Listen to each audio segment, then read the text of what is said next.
আমি নবনীতা। আজ আমি যে গল্পটা পড়ে শোনাবো সেই গল্পের নাম খাদহীন। লেখিকা তনুজা চক্রবর্তী। পর্ণা শোরুমের সামনে দাঁড়াতেই কাচের দরজাটা খুলে গেল।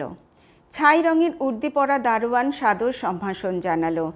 ভেতরে ঢোকার পর একজন স্যুট টাই পরা লোক এগিয়ে এসে বললেন, নমস্কার ম্যাডাম, অনেক দিন পরে এলেন, যান ওপরে চলে যান। লোকটা এমনভাবে কথাগুলো বলল যেন পর্ণার জন্যই অপেক্ষা করে বসেছিল। সে এসে তাকে ধন্য করে দিয়েছে। অথচ এই শোরুমে পর্ণা আগে কখনো আসেনি। এরই নাম ব্যবসা। কাস্টমারকে অভ্যর্থনা করার এই ধরনটাই এদের এতটা উপরে উঠতে সাহায্য করেছে। ওঠার সঙ্গে সঙ্গে চেয়ার দেখিয়ে বসতে বলা হলো তাকে। একজন সামনে এগিয়ে এসে জানতে চাইলেন, কী নেবেন ম্যাডাম, ঠান্ডা না গরম? শুধু এক গ্লাস জল দিন। ট্রেতে কাচের গ্লাসে জল এলো। পর্ণা গ্লাসটা শেষ করে ফিরিয়ে দিল। সেলসম্যান জানতে চাইলেন, বলুন ম্যাডাম, কি দেখবেন? 12 মাস পরার হার দেখান, 18 ইঞ্চির। প্রথম এলো একটা লাল মখমল জড়ানো ট্রে। একটার পর একটা ডিজাইন মেলে ধরা হলো তার সামনে। এতক্ষণ পর্ণার মনেই ছিল না তার সঙ্গে তার বর নিখিলও আছে। এবার সে এদিক ওদিক তাকিয়ে দেখল নিখিল তার পিছনে চেয়ারে বসে নিশ্চিন্তে কফি খাচ্ছে। এই, এটা দেখো তো কেমন লাগছে, বেশ ইউনিক ডিজাইন। আর এটাও দেখো, কোনটা বেশি ভালো? আগেও নিখিলকে এই অবস্থায় পড়তে হয়েছে। সে সব পছন্দের ব্যাপারে নাক গলাতে চায় না, বোঝেও কম। সে বলল, দুটোই ভালো, তোমার যেটা পছন্দ হয় নিয়ে নাও। যিনি হার দেখাচ্ছিলেন তিনি বললেন, এটা কি বলছেন স্যার? আপনার পছন্দের উপর ম্যাম ভরসা করেন বলেই তো জানতে চাইছেন। নিখিল মনে মনে বলল, ভরসা করে না ছাই। একবার নিখিলের কথায় একটা কানের দুল নিয়েছিল, সেটার জন্য উঠতে বসতে কম কথা শোনায়নি। সে কেন তাকে বলে দেয়নি পর্ণার কানের পাতাটা অনেক বড়, এই দুলের আংটাটা খুব ছোট, ঠিকঠাক লাগবে না। ব্যাপারটা নিখিলকে একটা আশ্চর্য পরিস্থিতির মুখোমুখি দাঁড় করিয়ে দিয়েছিল। গাছের পাতার আকৃতির মধ্যেও বৈচিত্র্য আছে, কোনোটা লম্বা, কোনোটা গোল, আবার কোনোটা চোখের পাতার মতো ঝিরঝিরে। কত রকমের রং তাদের, তাকিয়ে থাকতে ইচ্ছে করে। তার সঙ্গে বউয়ের কানের পাতাও যে দেখে রাখা উচিত, সেটা কোনো দিন সে ভাবেনি। কি গো, কোথায় হারিয়ে গেলে? আকাশ পাতাল ভাবার মতো কিছু বলেছি কি? এই দুটোর মধ্যে কোনটা ভালো সেটাই জানতে চেয়েছি। দুটোই তো ভালো লাগছে। স্যারের যখন দুটোই ভালো লাগছে, দুটোই নিয়ে নিন ম্যাডাম। নিয়ে নাও, ওরা একটার সঙ্গে একটা ফ্রি দেবেন, সেটাই বোধহয় বলতে চাইছেন। নিখিলের কথা শুনে সেলসম্যান মুচকি হেসে উত্তর দিলেন, এটা ভালো বলেছেন স্যার। বৌদি একটা কিনবেন বলে এসেছিলেন, আরও একটা পেয়ে যাচ্ছেন, আপনার দুটোই পছন্দ হয়েছে বলে। ওর জন্য এটা বাড়তি পাওনা। পর্ণা বলল, অনেক হয়েছে, আমার ফ্রি লাগবে না, আর কাউকে কিছু পছন্দও করতে হবে না। এইটা দিন, আমি পরব যখন, আমার পছন্দে নেওয়াই ভালো। নিখিল বেঁচে গেল। সে ভালো করে হারের ওজনটা দেখে নিয়ে সেই দিনের দর জানতে চাইল। দর জানার পর কত টাকা দাম মনে মনে হিসাবও করে ফেলল। তারপর পর্ণাকে বলল, তুমি যেটা বদলাবে সেটা দেখাও ওদের। পর্ণা এবার তার ব্যাগ থেকে কানের পাতার সঙ্গে না মেলা দুলটা আর একটা চুড়ি বার করে সেলসম্যানের হাতে দিয়ে ওজন করতে বলল। আর সঙ্গে এটাও বলে দিল দুটো জিনিসই নামি দোকান থেকেই কেনা। লোকটা জিনিস দুটো হাতে নিয়ে ওজন করালো। যা দাঁড়ালো তার থেকে 5% বাদ দেওয়ার কথা বলল। সেটা শোনার পর কর্পূরে আগুন লাগলো, দপ করে জ্বলে উঠল পর্ণা। তার মানে যখন কিনেছিলাম তখন তো এমন কথা কেউ বলেননি। হলমার্ক দেওয়া সোনা বলে দাম আর মজুরি দুটোই বেশি দিয়েছি, এখন বাদ দেব বললেই হলো। তার মানে এগুলোতেও খাদ আছে, তাই না? খাদ তো আছেই, পিওর সোনায় গয়না হয় না ম্যাডাম। এতক্ষণ ধরে চুপচাপ সব শুনছিল নিখিল। এবার সে বলল, তার মানে ওগুলোতে যেটুকু খাদ মেশানো ছিল, কেনার সময় সেটার দাম দিতে হয়েছে আমাদের, কিন্তু বেচার সময় সেটার দাম আমরা পাবো না, তাই তো? পর্ণা বলল, আমি তাহলে বেশি দাম আর মজুরি দিয়ে হলমার্ক লাগানো সোনা কেন কিনব? সেটার উত্তর আগে দিন। সেলসম্যান হক চকিয়ে গেছে পর্ণার রণরঙ্গিনী মূর্তি দেখে। সে আমতা আমতা করে বলল, এটাই আমাদের রুল ম্যাম, এর বেশি কিছু বলতে পারবো না। বলতে পারবো না মানে কি? আপনাদের এই সামনাসামনি চুরির ব্যবসা কিছুতেই চলতে পারে না। বিজ্ঞাপন দেওয়ার সময় তো কোথাও আপনারা মানে বিখ্যাত সোনা ব্যবসায়ীরা এসব লেখেন না।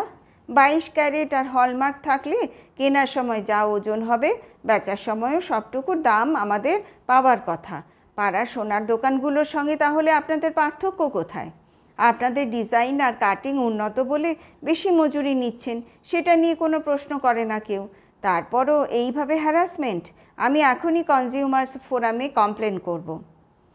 এটাই আমাদের রুল। আপনি শুধু শুধু রাগ করছেন ম্যাডাম।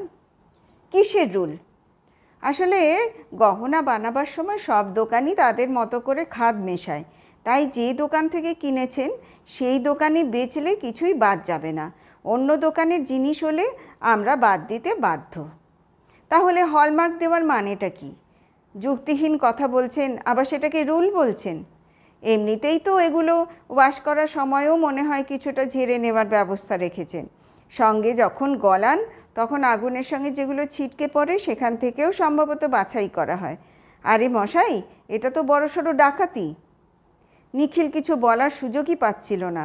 এবার পর্ণাকে থামতে বলে সে বলল, তোমরাই তো এই ডাকাতদের ডাকাতি করতে দিয়ে আনন্দ পাও পর্ণা।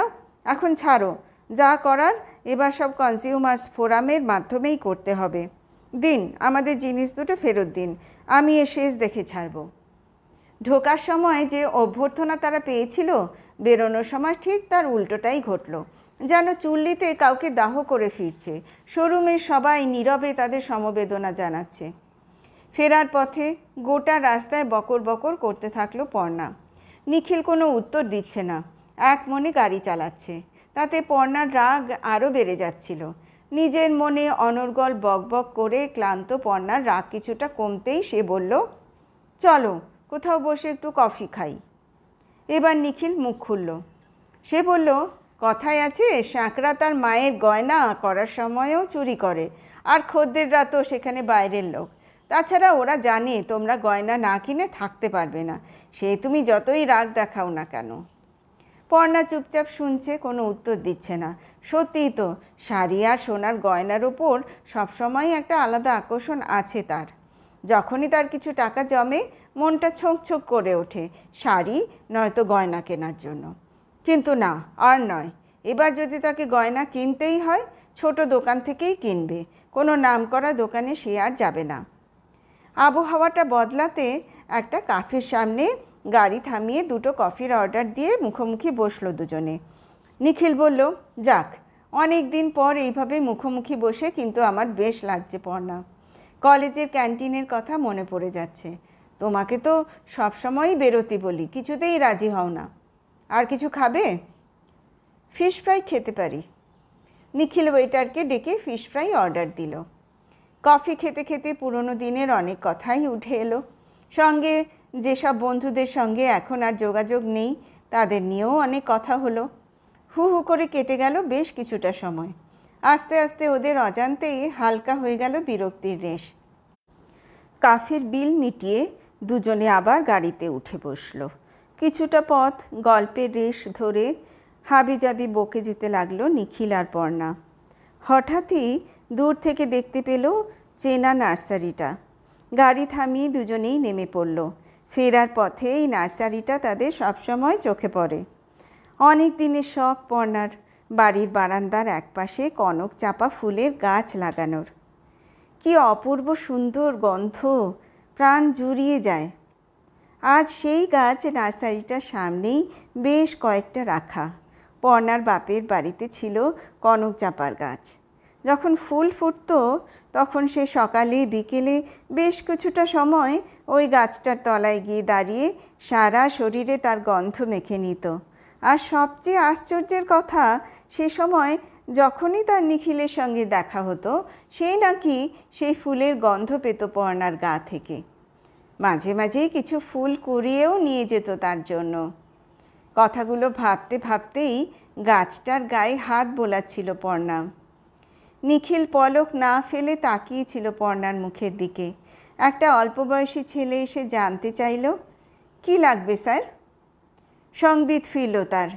এই গাছটার দাম কত? 200 টাকা স্যার, খুব ভালো গাছ, সবে ফুল ধরছে। দামটা একটু বেশি বলছো না? না স্যার, একটুও বেশি বলিনি, ঠকবেন না। পর্ণা তখন হঠাৎই যেন একটু অন্যমনস্ক। সে তার মাথায় কনক চাপা শব্দটা নিয়ে নাড়াচাড়া করছে। কনক মানে তো সোনা, কনক চাপা মানে সোনার চাপা। আচমকা পর্ণার মুখ থেকে বেরিয়ে এলো, এতে কতটা খাদ আছে? নিখিল প্রশ্নটা শুনে অবাক হলো। ছেলেটা ভাবল, অনেকে মনে করে আসলে গাছ নয়, কয়েকটা ফুলসহ ডালি মাটিতে পুঁতে গাছ বলে চালায় ব্যবসায়ীরা, তলায় শিকড় নেই। তাই কেনার সময়কার ফুলগুলো ঝরে গেলেই গাছ শেষ। কিন্তু না, এই নার্সারি সেরকম লোক ঠকানো কারবার করে না, তাদের 12 মাসের দোকান। গভীর আত্মবিশ্বাসের সঙ্গে সে বলল, কোনো খাদ নেই ম্যাডাম, পুরোটাই খাঁটি।